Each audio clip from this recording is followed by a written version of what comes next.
ज्या काळात स्त्रीला शिक्षणाचाही अधिकार नव्हता, त्या काळात एक मुलगी डॉक्टर होण्याचं स्वप्न पाहत होती.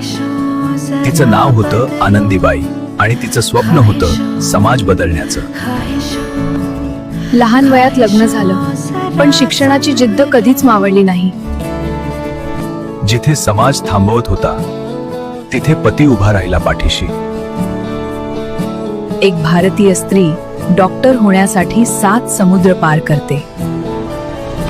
अडचणी, आजार, एकटेपणा, तरीही शिक्षण थांबलं नाही. 1880 साली आनंदीबाई जोशी ठरल्या भारताच्या पहिल्या महिला डॉक्टर. आयुष्य लहान होतं, पण इतिहास अजरामर झाला. आनंदीबाई जोशी फक्त डॉक्टर नव्हत्या, त्या स्त्री स्वप्नांची पहिली शस्त्रक्रिया होत्या. पहिली वाट दाखवणारी आनंदीबाई जोशी.